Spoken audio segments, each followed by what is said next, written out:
গ্যাসের চুলায় বানিয়ে নিন ভীষণ খাস্তা মুড়মুড়ে বিস্কিট। কুকিজও বলতে পারেন, ভাটির বিস্কিটও বলতে পারেন। তো আমি গ্যাসের চুলায় কিভাবে খাস্তা বিস্কিট বানিয়েছি পুরো ভিডিওটাই আপনাদের সামনে নিয়ে এসেছি। তো দেখুন কি সুন্দর হয়েছে, উপরটা ব্রাউন, ভেতরে যেমন হওয়ার দরকার। তো আমি এখানে 400 গ্রাম রুলি ময়দা নিয়েছি। আর কি কি নিয়েছি পুরোটাই দেখাচ্ছি। হ্যাঁ, এই যে খাবার সোডা নিয়েছি পুরোটাই আমি নেব। প্রথমে আমি কিছুটা নিয়েছিলাম, পরবর্তীতে আমার মনে হয়েছে পুরোটাই দেওয়ার প্রয়োজন আছে। আর এখানে নিয়েছি আমি 50 গ্রাম মতো কর্নফ্লাওয়ার। কর্নফ্লাওয়ার না দিলে কুকিজের যে ক্রাঞ্চি ভাব সেটা কিন্তু কখনোই আসবে না। তো 50 গ্রাম মতো কর্নফ্লাওয়ার নিয়ে নিলাম। আর তার সঙ্গে এখানে নর্মাল চিনি নিয়েছি, কিন্তু চিনিটা আমি গুঁড়ো করে নিয়েছি। আমি এখানে 100 গ্রাম চিনিকেই গুঁড়ো করে নিয়েছি। আর একটা জিনিস আমি নিয়েছি কিছুটা গুড়, খেজুরের গুড়। আপনারা এখানে কিন্তু অবশ্যই ব্রাউন সুগারও ইউজ করতে পারেন। ব্রাউন সুগার কুকিজের ভেতরে যে নরম ব্যাপারটা সেটা রাখে। আর নিয়েছি হাফ টেবিল স্পুন মতো জিরা।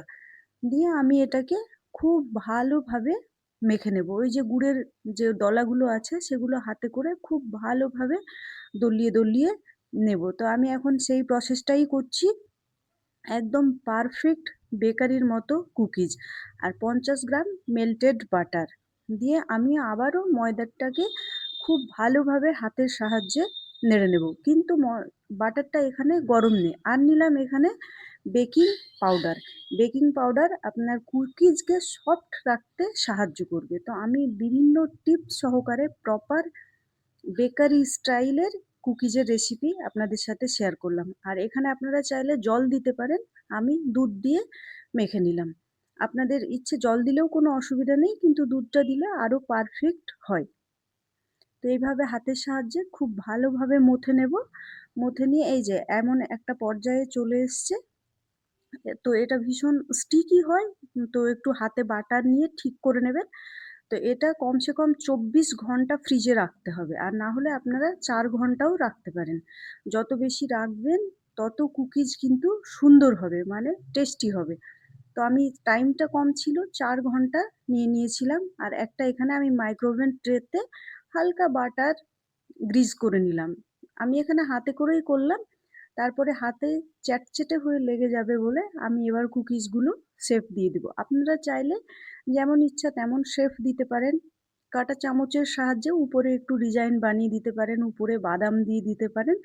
তো আমি সেসব ঝামেলায় যাচ্ছি না, নর্মাল কুকিজ আপনাদেরকে বানিয়ে দেখাচ্ছি। তো আমি দুটো পর্যায়ে করব। এটা কিছুটা মাইক্রো ওভেনে দিব আর কিছুটা আমি গ্যাসের চুলোয় দেব। তো মাইক্রো ওভেনে আমি একদম 3 মিনিট মতো রেখেছিলাম। বেশি দেবেন না, তাহলে কুকিজের ভেতর কিন্তু কালো হয়ে যাবে। টেস্ট ঠিক থাকবে। তো আমি আপনাদের দেখিয়ে দিলাম মাইক্রো ওভেনে। আর আজকে আমি দেখাবো আপনাদেরকে গ্যাসের চুলোরটা। আমি এখানে 1 মিনিট সেট করেছি, কিন্তু আমি পরবর্তীতে 3 মিনিটই দেব। আর এই যে রাইস কুকারটা আমি প্রিহিট করতে রেখে দিয়েছি। আর কুকিজগুলো বসিয়ে দিলাম। এইভাবে সেট করে দেবেন কেক বেকিং মোল্ডের ভেতরে।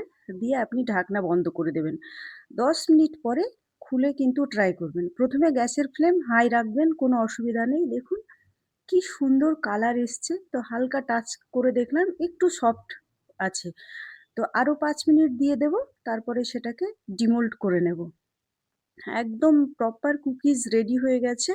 তো আমি বের করে নিলাম। তারপরে এখানে কিছুতে ঠান্ডাতেই কিছুটা রেখে দেব, তাহলে ক্রাঞ্চি ভাবগুলো অটোমেটিক চলে আসবে। তো দেখুন একদম কুকিজ আমার রেডি হয়ে গেছে। এইগুলো তলার দিকে ছিল বলে এরকম হয়েছে, কিন্তু অসাধারণ টেস্ট হয়েছে। তো প্রত্যেকের রেসিপিটা কেমন লাগলো অবশ্যই জানাবেন। ভালো লাগলে একটা লাইক করে দেবেন, কমেন্টস করবেন অ্যান্ড শেয়ার। তো খুব সফট হয়েছে। আপনারা এইভাবে বাড়িতে বানিয়ে দেখতে পারেন। ভীষণ কম খরচের মধ্যে হয়ে যায়। তো আমি একটু ট্রাই করছি, যেহেতু আমি ভয়েস ওভারটা দিয়েছি পরবর্তীতে, তাই আমি খেয়ে ভেঙে আপনাদেরকে ট্রাই করেই দেখছি। প্রত্যেকেই ভালো থাকবেন, সুস্থ থাকবেন, নিজের খেয়াল নিজে রাখবেন।